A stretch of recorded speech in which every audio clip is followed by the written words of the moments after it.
Final Fantasy sales have been underperforming according to Square Enix, particularly with Final Fantasy 16 and FF7 Rebirth. If you're not familiar with Square Enix and their sales expectations, let's just say they are quite high. Final Fantasy 16 sold over 3 million units in its first week, but Square Enix was disappointed by those numbers. As for FF7 Rebirth, we don't know much about its sales because Square Enix hasn't revealed them. One might assume that Rebirth sold significantly less than the FF7 Remake, which sold 3.5 million copies in 3 days, making it the fastest-selling PS4 game and eventually reaching 7 million units by 2023. It's likely that Square Enix expected Rebirth sales to surpass or at least match those of Remake, but clearly, that didn't happen. So, is the Final Fantasy series in trouble? From a business standpoint, I would argue yes. Consider this as a business. You release FF7 Remake, one of the most highly anticipated games in years. It breaks records and sells well. Then, you release Final Fantasy 16, the first mainline title on the next-gen PlayStation console, the PlayStation 5.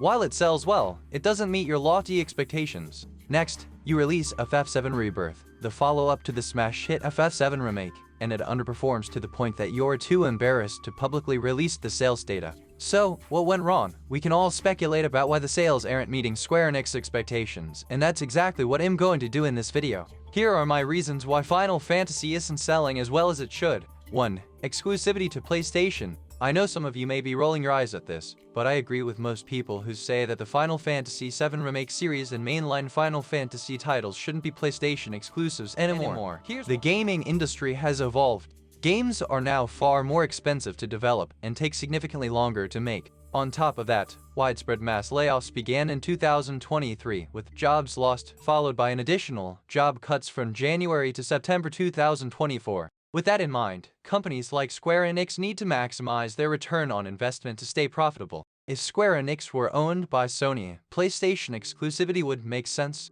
Sony's exclusive titles tend to sell very well, but that benefits Sony by moving more PS5 hardware, not Square Enix.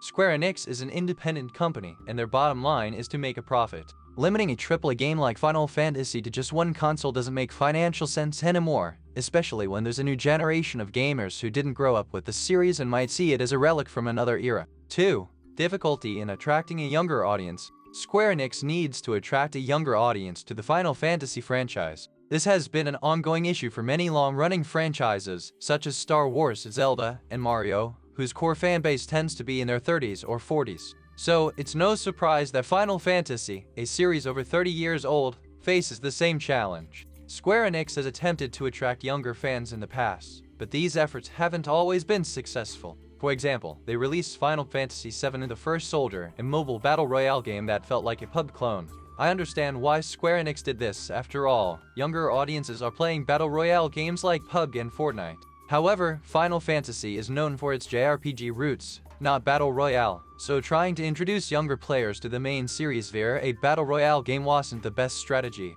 Fans of battle royale games likely aren't the same demographic interested in JRPGs. However, I do think Square Enix has made some positive strides toward modernizing Final Fantasy, particularly with its move from turn-based combat to action RPG gameplay. This shift upset some long-time fans who wanted the FF7 Remake series to stick with turn-based mechanics, but I believe this was the right decision. In today's society, people are easily distracted, whether by cell phones, social media, or something else, and I don't think many players have the patience for a turn-based RPG anymore. Action-based gameplay is more immersive and keeps players engaged longer, making it a better fit for modern gaming trends. 3. Mistakes with FF7 Remake story changes. Another reason FF7 Rebirth sales may not have met Square Enix expectations is that they may have alienated their core fanbase. If you recall, back in 2020, there was a lot of uproar online over the changes made to the FF7 Remake story. Fans were particularly upset by the inclusion of the Whispers, Dak surviving his final stance, and the implication that a new, unknown journey would begin in the next installment. These changes likely scared off some long-time fans who had been begging for a faithful FF7 Remake for years. It makes sense if you think about it. Fans wanted the original story of FF7 recreated with updated visuals and gameplay, but Square Enix took a different direction. Some fans might be holding off on purchasing the individual installments of the FF7 Remake series, waiting for Square to release a complete version once all parts of the story are out. This approach could be affecting sales as fans anticipate a full package release. 4. Breaking games into multiple parts. Breaking the FF7 Remake into multiple parts may also have contributed to the sales underperformance of FF7 Rebirth. Many fans were turned off by this decision, preferring a complete game at launch rather than being forced to wait for future installments to experience the full story. This is especially true for younger gamers who may be unfamiliar with Final Fantasy or who simply don't want to deal with a fragmented release structure. When it comes to future remakes, such as the rumored FF9 remake, Square Enix should avoid repeating the same mistakes. FF9 is widely regarded as a classic from the PlayStation 1 era and is considered by many fans to have the best story in the entire franchise. If Square Enix wants to attract a new generation of fans, they should release FF9 Remake as a complete game at launch. This could help bring in new players and get them invested in the franchise as a whole.